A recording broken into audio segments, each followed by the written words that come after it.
참 좋으신 우리 주님의 은총과 평강이 수요 예배에 나오신 모든 교우분들과 함께 하시기를 빕니다. 오늘은 여러분께 소개해드리고 싶은 시가 하나 있습니다. 기형도라는 시인을 아십니까? 네, 기형도라는 한국 시인이 있는데요. 그 시인이 쓴 우리 동네 목사님이라는 시가 있습니다. 제가 PPT를 준비했는데요. PPT를 띄워주시면 제가 읽어드리겠습니다. 읍내에서 그를 본 것은 이번이 처음이었다. 철공소 앞에서 자전거를 세우고 그는 양철 홈통을 반듯하게 파는 대장장이의 망치질을 조용히 보고 있었다. 자전거 짐틀 위에는 두껍고 딱딱해 보이는 성경책만한 송판들이 실려 있었다. 교인들은 교회당 꽃밭을 마구 밟고 다녔다. 일주일 전에 목사님은 폐렴으로 둘째 아이를 잃었다. 장마통에 교인들은 반으로 줄었다. 더구나 그는 큰 소리로 기도하거나 손뼉을 치며 찬송하는 법도 없어 교인들은 주일마다 수군거렸다. 학생회 소년들과 목사관 뒤터에 푸성귀를 심다가 저녁 예배에 늦은 적도 있었다. 성경이 아니라 생활의 밑줄을 그어야 한다는 그의 말은 집사들 사이에서 맹렬한 분노를 자아냈다. 폐렴으로 아이를 잃자 마을 전체가 은밀히 눈빛을 주고받으며 고개를 끄덕였다. 다음 주에 그는 우리 마을을 떠나야 한다.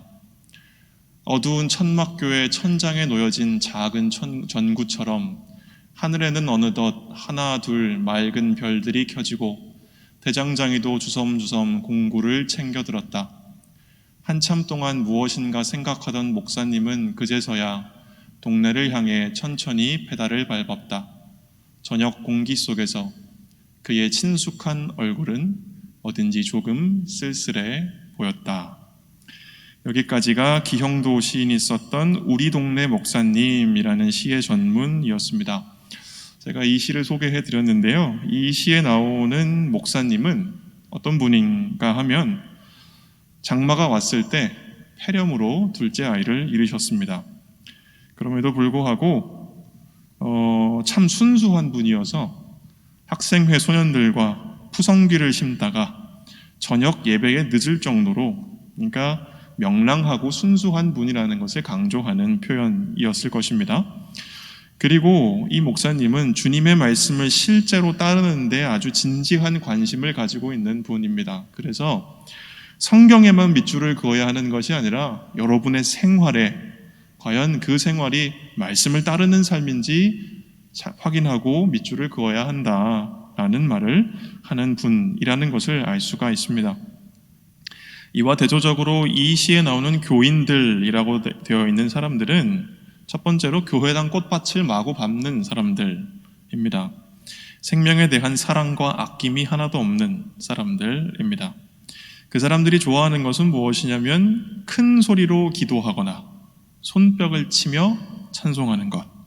그러니까 자신들이 가지고 있는 종교적인 열광을 만족시켜주는 그러한 표현들을 아주 사랑하는데, 그것이 없기 때문에 이 목사님이 큰 소리로 기도하거나 손뼉을 치며 찬송하지 않기 때문에 그분을 험담하는 사람들입니다. 그들의 불만은 어디에서 절정에 이르느냐면 이 목사님이 성경이 아니라 생활의 밑줄을 그어야 한다 라고 했을 때 이들의 불만이 절정에 다다르는 것을 알 수가 있습니다. 이런 것이겠죠? 저 목사님은 성경의 밑줄도 긋지 말란다 라고 하는 그런 것 아니겠습니까? 왜냐하면 그 말씀을 읽고 삶으로 살아내는데, 순종하는 데에 사실상 관심이 없는 사람들이기 때문입니다. 여기서 목사님이 다음 주에 마을을 떠나야 한다라고 되어 있는데 그 이유는 무엇이냐면 장마통에 폐렴으로 둘째 아이를 잃었기 때문이라고. 둘째 아이를 잃었을 때에 온 마을이 수군거렸다라고 합니다. 아들을 잃은 목사님을 위로하지는 못할 망정 이런 것이겠죠.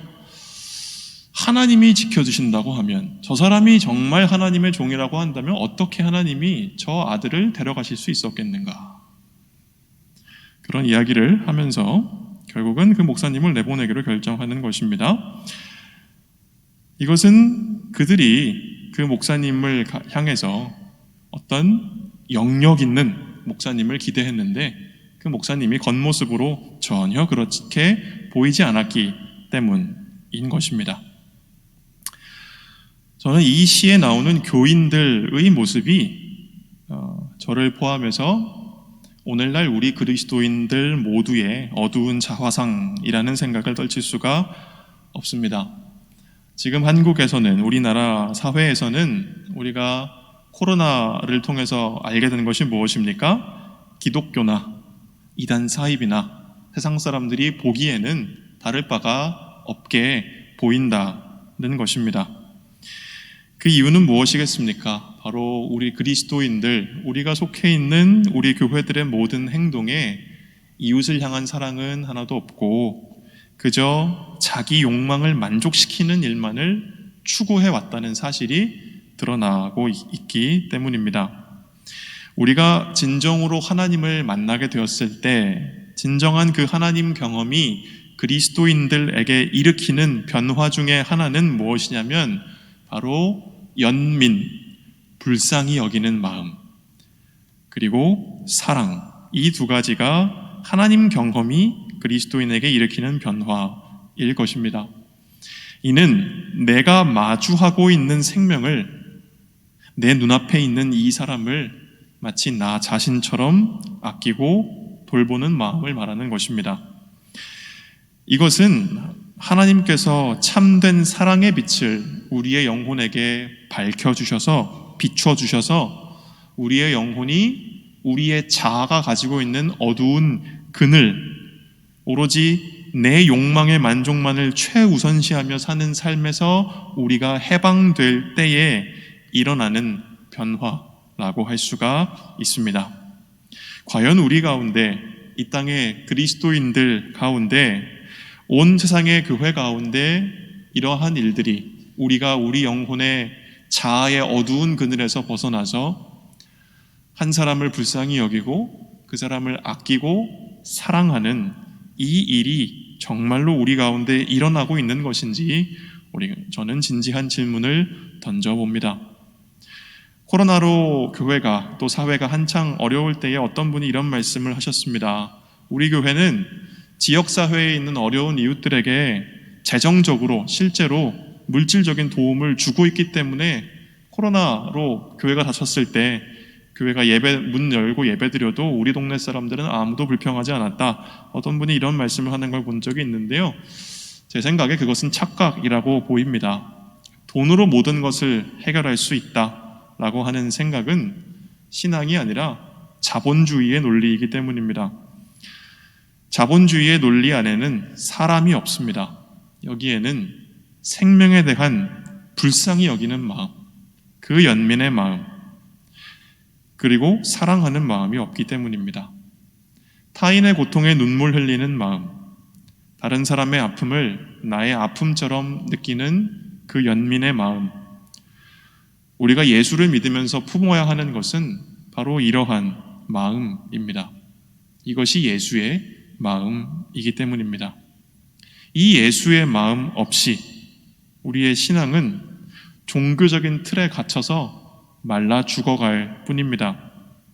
이렇게 연민도 사랑도 예수의 마음도 없는 종교적인 틀에 갇혀 있는 신앙을 가지고 우리가 살아갈 때 우리는 무엇을 원하겠습니까? 그저 나의 복을 빌어주고 나에게서 화를 면하게 하는 그런 종교적인 무당을 우리는 필요로 하게 될 것입니다. 그것은 우리가 내 삶을 말씀에 비추어 보고 나의 생활이 성경이 말하는 바와 일치하는지를 살피지 않기 때문일 것입니다.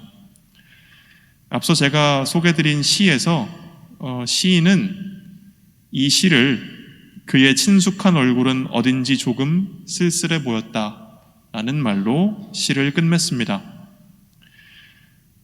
그의 친숙한 얼굴, 조금 쓸쓸해 보이는 그 친숙한 얼굴이 오늘 우리를 바라보시는 예수님의 얼굴이 아닐까 생각해 봅니다. 우리가 예수님을 친숙하다고, 내가 예수님을 잘 알고 있다고, 내가 예수님을 성경에서 보아서 알고 있고 기억하고 있고 이해하고 있다라고 우리는 생각을 하지만 이 예수님의 마음, 예수님의 삶이 없는 우리의 종교적인 행위 안에서 우리가 믿는 예수님은 외롭고 쓸쓸하게 홀로 우리를 떠나고 계시는 건 아닌지 돌아봅니다. 우리가 우리 자신의 욕망을 예수님께 투영하면서 예수님께 몰려들 때에 예수께서는 그럴수록 더욱 외롭고 쓸쓸해지실 뿐입니다. 우리는 우리의 욕망으로부터 예수를 자유롭게 해드려야 합니다. 내가 가지고 있는 욕망의 짐을 그분에게 떠맡기는 것이 아니라 오히려 우리가 그분이 지셨던 십자가를 떠맡아야 하는 것입니다. 바로 이 일을 위해서 우리는 우리 신앙의 기틀을 항상 새롭게 정립해야 한다고 할 수 있습니다. 오늘 본문 말씀을 함께 살펴보면 이 오늘 본문 말씀이 있기 전에 어떤 일이 있었냐면 예수님께서 안식일에 회당에 들어가셔서 더러운 귀신 들린 사람을 발견하셨고 그 귀신 들린 사람을 고쳐주신 일이 있었습니다. 그리고 오늘 본문 말씀 29절에서부터 보시면 이렇게 되어 있습니다.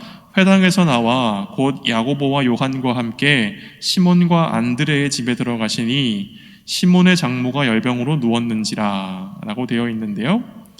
회당에서 더러운 귀신 들린 사람을 고치신 뒤에 오늘 본문에서 예수님은 시몬의 장모를 만나시고 그 시몬의 장모가 걸려 있었던 그 열병을 낫게 해주셨습니다. 그러고 나서 무슨 일이 있었냐면 예수의 소문이 갈릴리 온 땅에 두루 퍼졌다라고 성경은 말합니다. 그래서 오늘 본문은 말하기를 32절을 보시면 이렇게 되어 있습니다. 저물어 해질 때에 모든 병자와 귀신 들린 자를 예수께 데려오니 온 동네가 문 앞에 모였더라 라고 합니다.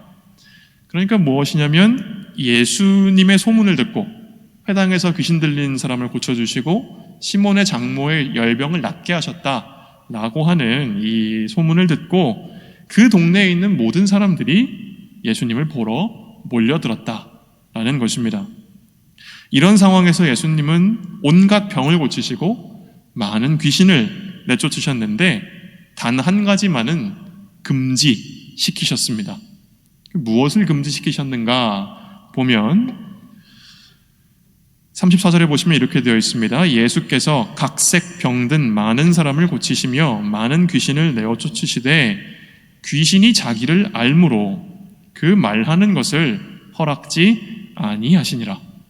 예수님께서 다 해주셨는데 하나만 하지 못하게 하셨는데 뭘 못하게 하셨냐면 귀신들이 자신의 정체에 대해서 발설하는 것을 금지시키신 것입니다.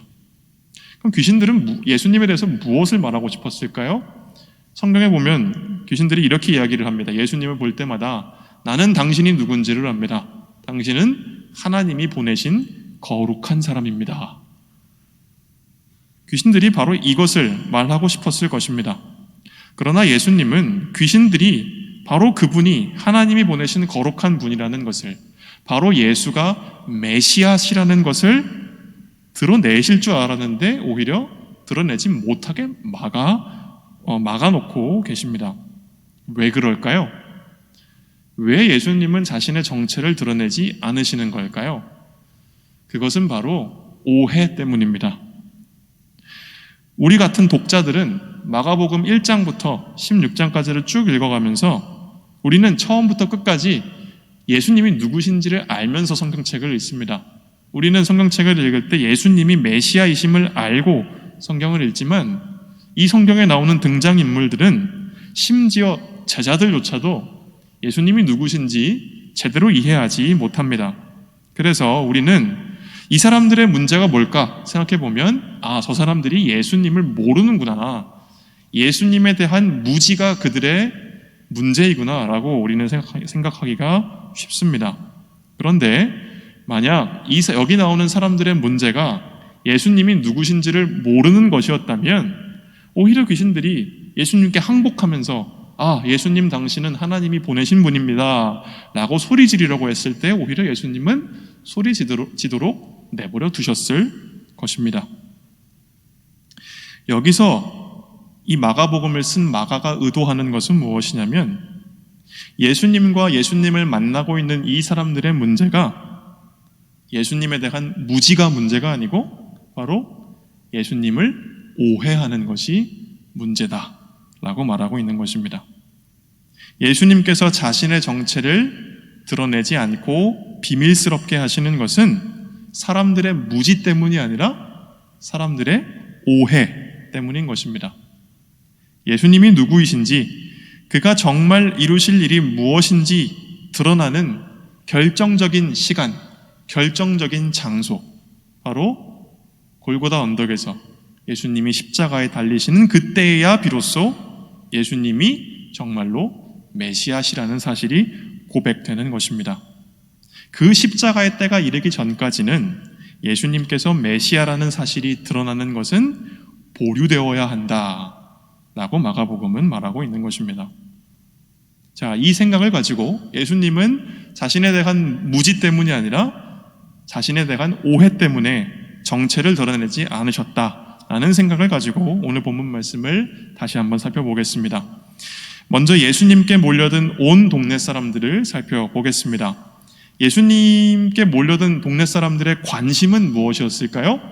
이 사람들의 관심은 온통 예수님이 행하시는 기적에 쏠려 있었습니다.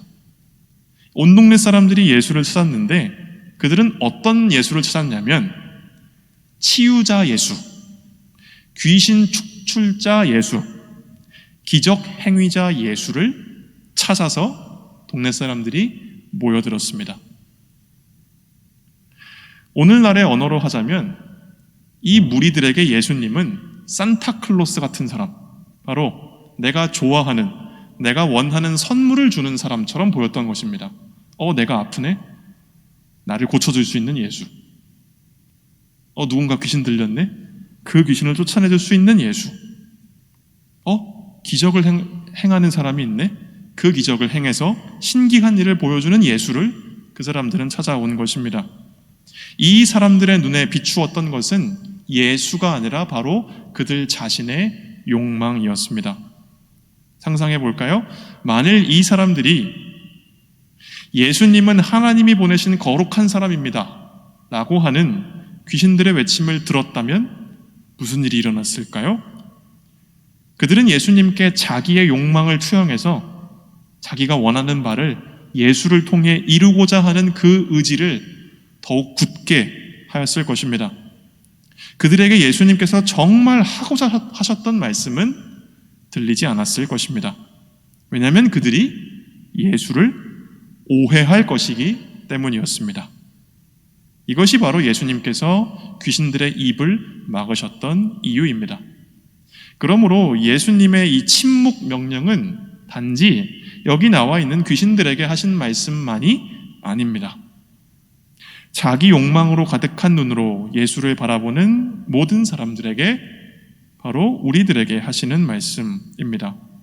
예수님께서 예수님의 정체를 드러내지 마라 라고 명령하시는 이 말씀은 바로 우리로 하여금 우리가 예수님에 대해 가지고 있는 이전의 생각들, 우리의 고정관념들, 우리의 편견들, 우리의 선이해를 포기하라고 우리에게 요청하고 있습니다. 우리는 우리의 욕망에 물든 눈을 버리고 새로운 눈으로 예수님을 바라보아야 합니다. 물론 예수님의 병 고침과 귀신 축출이 아무 의미가 없었던 것이 아닙니다. 실제로 예수님께서 고치신 사람들에게, 예수님이 고쳐주신 그 사람들에게 예수님이 하신 일들은 그들을 고통스러운 삶의 경험에서 해방시켜 주었습니다. 그런데 우리가 여기서 기억해야 할 것은 무엇이냐면 예수님이 병을 고치셨고 예수님이 귀신을 쫓아내신 그 사역들은 그 자체가 목적이 아니었다는 것입니다. 더 쉽게 말하면 예수님이 오셔서 사람들의 병을 고쳐주셨고 사람들을 사로잡고 있는 귀신들을 쫓아내 주셨지만 예수님이 세상에 오신 것은 단지 병을 고치러 오신 것만이 아니라는 것입니다. 단지 귀신을 쫓아내는 일을 하려고만 예수님이 오신 게 아니라는 이야기입니다. 그렇다면 예수님이 병을 고치시고 귀신을 쫓아내시는 이 이야기들을 우리는 어떻게 이해를 해야 할까요? 그것은 바로 이런 것입니다. 병을 고치시고 귀신을 쫓아내시는 예수님의 이 사역은 하나의 예시라는 것입니다. 무슨 예시입니까? 하나님의 나라가 이와 같다. 하나님의 나라가 병든 사람이 병이 나음을 얻는 것과 같다. 하나님의 나라는 무엇이냐면 귀신 들린 사람이 귀신에서 해방되는 것과 같다라는 것입니다. 예수께서 사람들을 사로잡고 있는 그 모든 것들로부터 사람들을 해방시켜 주시듯이 하나님의 나라가 임하면 그 나라는 사람들을, 우리들을 사로잡고 있는 모든 종류의 사로잡힘으로부터 자유롭게 한다는 것입니다. 예수님께서 병자들을 고쳐서 그 사람을 온전하게, 건강하게 하시듯이 하나님의 나라는 병든 한 사람의 존재를 다시 온전하게 만들어준다는 것입니다.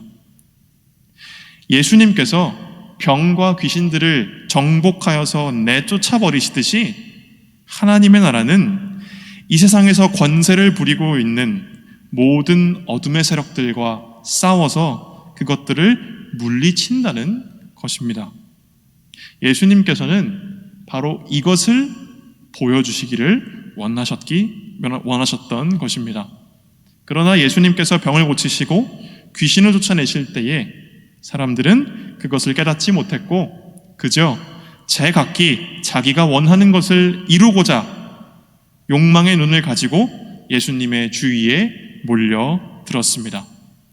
그때 그 사람들이 머무는 그 자리는 마치 욕망의 용광로와 다름없었습니다. 그래서 예수님께서는 거기서 벗어나셔야 했습니다. 왜냐하면 예수님께서 이루고자 하셨던 것은 그 자리에 없었기 때문입니다. 그래서 예수님께서는 혼잡한 저녁을 지나서 이른 아침 아무도 없을 때에 홀로 고독한 자리로 나가셨던 것입니다. 예수님께서 외딴 곳에 홀로 가셨다고 해서 외로우신 분이 아니었습니다. 오히려 예수님은 예수님을 이해하지 못하는 사람들, 예수님을 오해하는 사람들이 주변에 몰려들 때에 그 가운데에서 예수님은 외로우셨던 것입니다. 오히려 외딴 곳에서 기도하는 가운데 예수님께서는 자신이 무엇을 위해 온 사람인지를 새롭게 확인하시고 거기에서 자신의 정체성을 더욱 공고히 하셨습니다. 예수님이 이른 아침 가셨던 그 외딴 곳은 예수님께서 자기 자신을 잃어버리지 않기 위해 가는 곳이셨습니다. 바로 그것을 위해서 예수님께서는 일부러 사람들을 떠나 고독해지셨고 외로움의 길을 묵묵히 걸어가셨던 것입니다. 예수님을 따른다는 것은 우리로 하여금 예수님께 몰려든 온 동네 사람들 중에 하나가 아니라 예수님과 더불어 이른 아침 외딴 곳으로 나갈 것을 우리에게 요청합니다. 예수님처럼 고독해지는 것, 혼자가 되는 그 자리로 나아가는 것, 그곳이 바로 우리가 우리의 모든 욕망으로부터 자유로워지는 장소입니다. 우리는 왜 골방으로 가야 할까요? 우리는 왜 외딴 곳으로 가야 할까요? 그것은 우리 내면의 고요함을 위해서가 아닙니다. 그것은 바로 우리 마음속에 있는 욕망을 내려놓기 위해서, 우리 스스로를, 자기를 부인하기 위해서 우리는 외딴 곳으로 가야 하는 것입니다. 그렇게 할 때에야 비로소 우리는 예수님을 제대로 대면할 수 있을 것입니다. 그리고 그때에 우리는 그분의 목소리에 진정으로 귀를 기울일 수 있게 될 것입니다. 이렇게 우리가 우리의 욕망을 내려놓고 예수님 따라서 홀로 외딴 곳으로 고독하게 걸어가는 이 신앙의 길은 아주 외로운 길이지만 신앙의 사람들은 바로 주님을 따르기 위해 이 외로운 길을 선택하는 법입니다. 프랑스의 한 수도사가 있습니다. 프랑스와 사뇨라고 하는 분인데요. 이분이 지금 제가 말하는 것을 이와 같이 노래하고 있습니다. PPT를 한 번 더 띄워주시면 감사하겠습니다. 제가 읽어드리겠습니다. 인간의 모든 욕구를 이기는 강한 힘으로 당기시어 저로 하여금 걷게 하시는 이 길에서 저는 외롭습니다. 외롭습니다. 제 존재 깊은 곳에 입을 벌린 상처 같은 외로움을 느낍니다. 저를 둘러싼 인간들은 제가 호소하는 소리만 들려도 슬그머니 모습을 감추는 그림자 같은 존재들일 뿐입니다. 제가 다가갈 때마다 그들은 도망치고 사라집니다. 아무래도 이 고독 안에 자리를 잡고서 그것을 외로운 동반자로 삼아야 할 때가 된 것 같습니다. 이 외로움이 어디에서 왔는지 저는 모릅니다. 당신한테서 온 것입니까? 이것이 그 위에서 제가 당신을 만나 뵙고 마침내 당신의 진리를 발견할 유일한 그 길인가요? 아니면 저를 더 이상 사랑하지 않기로 결심하여 차가운 무관심 속으로 깊숙하게 빠져들도록 만든 사람들한테서 온 것입니까? 그도 아니면 남들을 끌어당기려고 시도하면서 그때마다 오히려 그들을 밀어내는 저한테서 온 것인가요? 오 주님, 저 홀로 걷습니다. 제 귀에 울리는 고요함이 사람들 아우성보다 크게 들립니다. 내 주, 내 하나님, 당신 향해 가까이 갈수록 더 깊은 고독에 빠져들면서 오 주님, 저 이렇게 홀로 걷습니다. 예수님을 따르기 위해 자기 욕망을 포기하는 길, 신앙을 위해서 욕망을 버리는 이 외로운 길이 불안하고 무력한 길이라고 생각되십니까? 그렇지 않습니다. 왜냐하면 바로 이 길 위에 우리 주님께서 우리와 함께하고 계시기 때문입니다. 예수님을 이해하지 못한 것은 오늘 본문 말씀에 나오는 예수님의 제자들 시몬과 그의 일행들도 마찬가지였습니다. 오늘 본문 말씀에서 제자들이 예수의 뒤를 따라가서 라고 하고 있는데요. 이 본문 말씀을 영어 성경으로 읽으면 이렇게 되어 있습니다.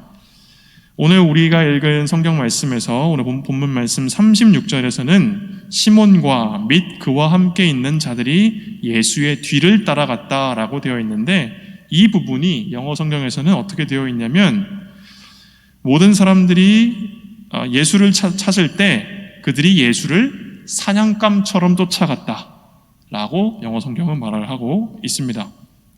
36절에서 보시면 이렇게 되어 있습니다. 시몬과 및 그와 함께 있는 자들이 예수의 뒤를 따라가 만나서 가로되 모든 사람이 주를 찾나이다 라고 하고 있습니다.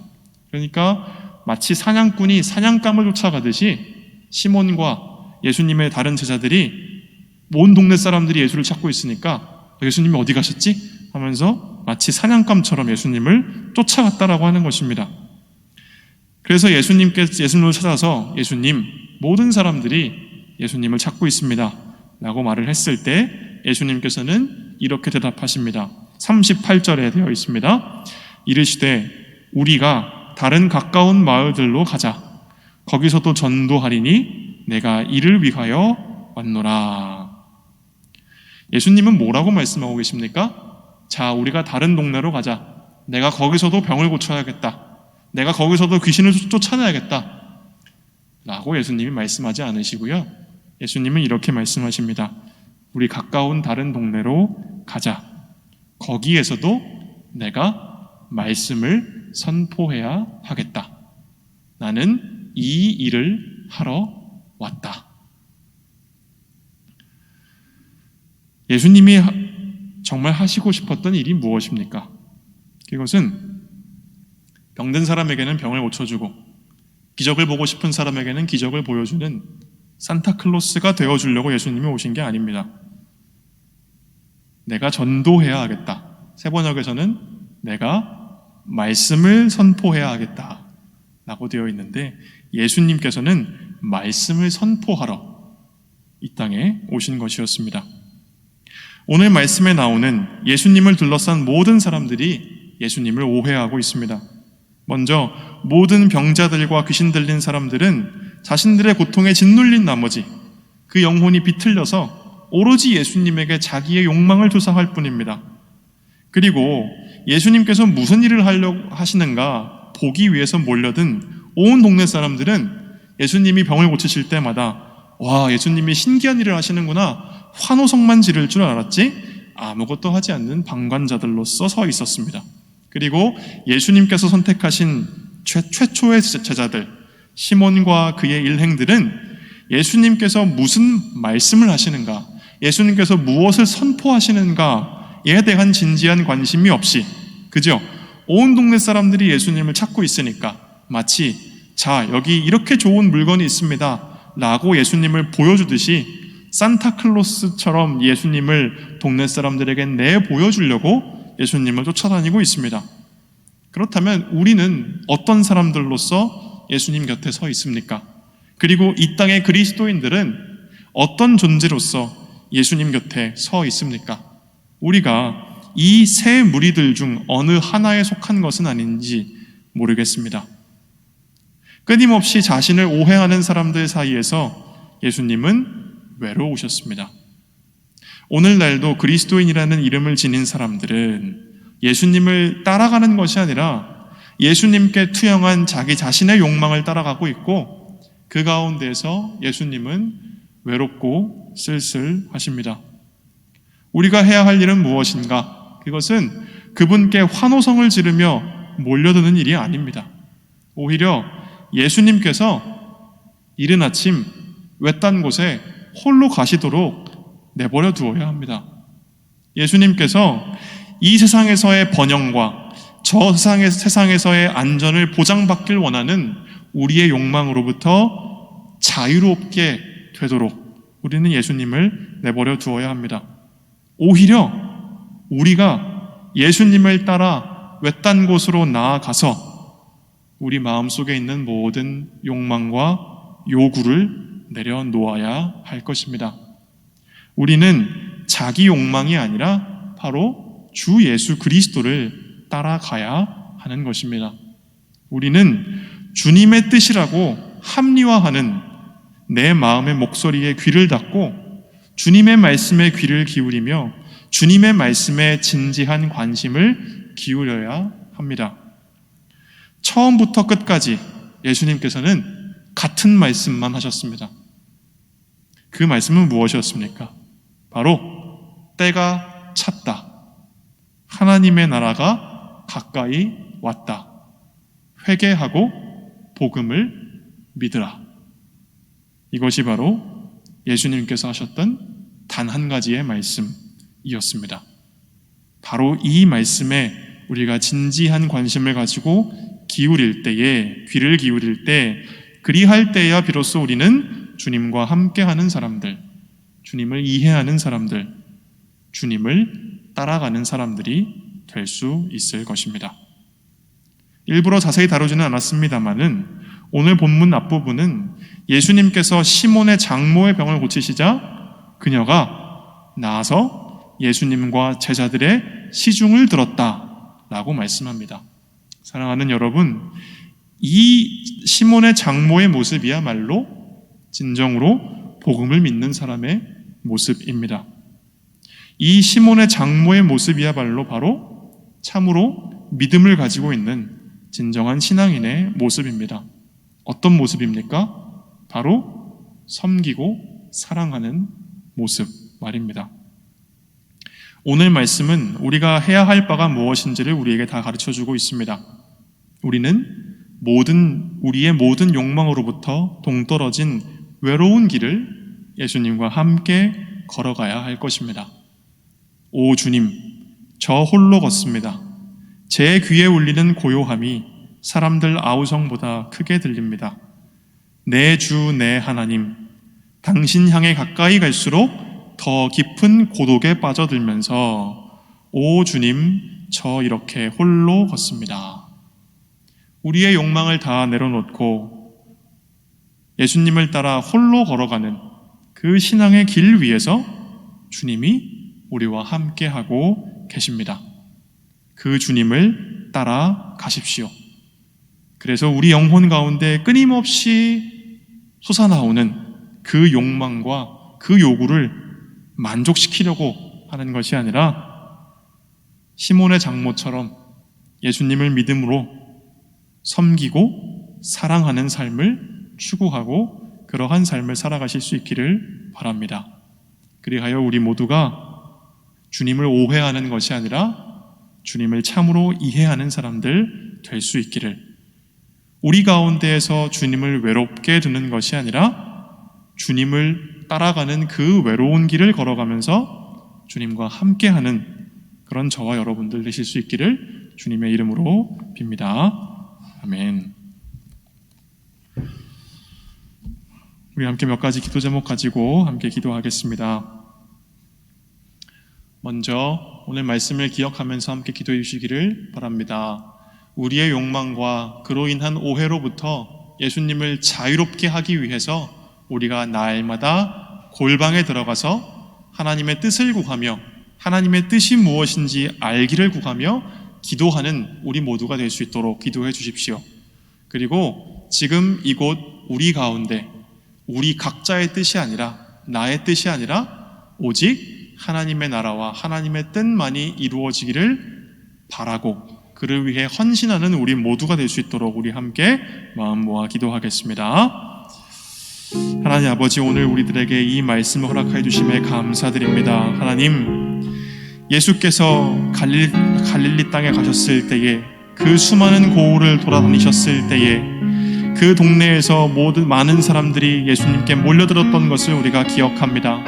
그러나 그 사람들의 마음 가운데에는 예수의 말씀을 온 마음으로 받아들이고 그 말씀을 쫓아 살아가기를 원해서 예수님을 따른 사람들이 아니라 그저 예수께서 신기한 일을 행하시기 때문에, 그저 예수께서 내 마음에 원하고 바라는 것을 이루어 주실 수 있는 분이라고 믿기에 예수님을 따르는 사람들이었음을 우리가 봅니다. 주여, 어쩌면 이것이 바로 이러한 사람들의 모습이야말로 바로 오늘 우리들의 모습이 아니었나 돌아보며 주여, 우리의 죄악된 모습을 회개합니다. 주님, 우리를 불쌍히 여기시고 주님 성령의 은혜 가운데에서 우리로 하여금 진리의 말씀을 깨달을 수 있도록 허락하여 주시옵소서.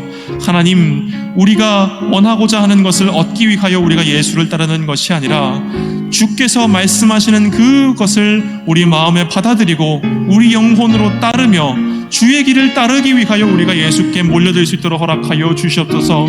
주님, 우리의 모든 욕망으로부터, 우리의 모든 욕심으로부터, 우리의 모든 탐욕으로부터 우리 주님을 우리가 자유롭게 내버려 둘 수 있도록 주님 도와주시고, 우리가 그 모든 것을 버리고 예수를 따라가는 그 외로운 길을 우리가 선택할 수 있는 은혜를 우리에게 허락하여 주시옵소서. 예수께서 우리들을 살리시기 위하여 십자가의 길을 선택하신 것처럼 그 예수를 우리가 바라보며 우리도 십자가의 길을 선택할 수 있도록 도와주시고, 지금 우리 눈앞에 있는 사람들을 향해 불쌍히 여기는 그 마음, 그들을 아끼고 진정으로 섬기고 봉사하며 사랑할 줄 아는 그 마음을 우리에게 허락하여 주셔서 그 연민과 사랑의 마음으로 우리가 만나는 그 모든 사람들을 섬기고 사랑함으로써 우리가 예수 그리스도를 온 몸으로 따라갈 수 있는 사람들 되게 하여 주시옵소서. 그 다음으로 우리 시온성 공동체를 위하여 함께 기도하겠습니다. 첫 번째로 내일 저희 교회에서 경기노회 여전도회 연합회 학예수련회 및 1일 부흥회가 열립니다. 이것을 기억해 주시고 기도하실 때에 성령 하나님께서 함께 하여 주시기를 기억해 주십시오. 성령 하나님께서 그 준비하는 모든 손길들을 복되게 하셔서 모든 과정들이 문제없이 잘 진행될 수 있도록 허락하여 주시고, 그리고 그 여전도 연합회 그 모든 수련의 모든 가운데에 성령 하나님께서 주님의 말씀을 깨닫게 하시는 역사를 허락하여 주셔서 그 자리에 함께하는 모든 사람들이 주의 뜻이 무엇인가, 주님의 마음이 무엇인가 깨닫고 그 말씀 따라 살아갈 수 있는 그런 은혜가 이루어질 수 있도록 우리 함께 기도하겠습니다. 아버지 하나님, 주님, 우리 교회가 경기노회 여선노회 연합회를 섬길 수 있는 기회를 허락하여 주심에 감사합니다. 내일 이 자리에서 경기노회 여선노회 연합회 모든 일일 수련회와 또 학예 부흥회가 있습니다. 그 준비하는 손길들 가운데 하나님께서 은혜를 더하여 주셔서 부족함과 모자람 없도록 주님 도와주시고, 무엇보다 그 가운데 말씀의 은혜를 더하여 주셔서 그 자리에 함께하고는 모든 사람들의 영혼과 그 심령의 밑바탕 가운데에 주 예수 그리스도의 말씀을 주님의 손가락으로 새겨주시고, 주님의 뜻이 무엇인가, 주님께서 우리에게 품으시는 마음이 무엇인가 함께 다 깨달을 수 있도록 허락하여 주시고, 그를 통하여서 주의 말씀만을 쫓아 주의 말씀을 따르고 이루기 위하여 살아갈 수 있는 그런 은혜가 내일 이 자리에 일어날 수 있도록 허락하여 주시옵소서. 그리고 또 함께 기도하실 때에 우리 교육부서, 우리 교회학교를 위하여 함께 기도하겠습니다.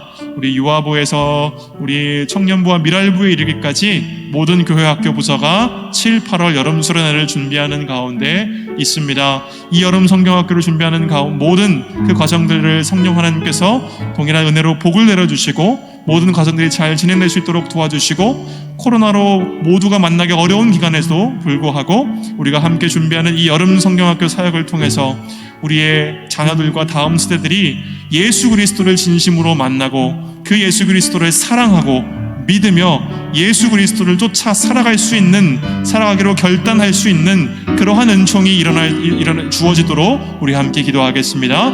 아버지 하나님, 이 어려운 시간 가운데서도 하나님, 교회학교의 모든 부서가 다 함께 여름 수련회와 여름 성경학교를 준비할 수 있게 하시니 감사합니다. 주님, 우리의 사랑하는 자녀들입니다. 주님, 사랑하는 우리의 다음 세대들입니다. 이 시간을 우리 갖지 못하면 하나님, 우리의 아이들이 이 어려운 시대 가운데서 주님을 잊어버리고 정말 주님을 벗어나서 살아가기가 너무나 쉬운 가운데 있습니다. 그런 가운데서도 주님께서 우리에게 허락하여 주셔서 이 시간을 갖도록 주님 마련하여 주셨으니, 이 준비되는 모든 과정들을 하나님께서 역사하여 주셔서 우리 사랑하는 아이들이, 우리의 사랑하는 아들들이, 우리의 사랑하는 딸들이, 우리가 사랑하는 자녀들이, 우리가 사랑하는 가정들이 예수 그리스도를 만날 수 있는 은혜를 허락하여 주셨어서 예수 그리스도를 우리의 아이들이 마음으로 받아들이고 믿고 따라가며 사랑할 수 있는 은총을 허락하여 주시고, 이를 위하여 우리가 준비하고 있사오니 준비하는 모든 손길들 위해 주님의 은총을, 주님의 복을 배의 배로 더하여 주시고, 그 말씀한 사역자들 가운데 성령의 말씀의 능력을 허락하여 주시고, 그 섬기는 모든 봉사자들의 손길 가운데에 넉넉함과 사랑을 더하여 주시고, 무엇보다 그 가운데 예수님의 사랑을 허락하여 주셔서 우리가 성령의 교통하심 가운데에서 우리가 주님의 은총을 충만하게 경험할 수 있도록 허락하여 주시옵소서. 우리 마지막으로 교역자들과 교회의 모든 일꾼들에게 성령 하나님께서 능력으로 충만하게 채워주시기를, 그리하여 우리의 교회가 성령의 능력 가운데 세워지는 교회를 짓도록 우리 함께 기도하겠습니다.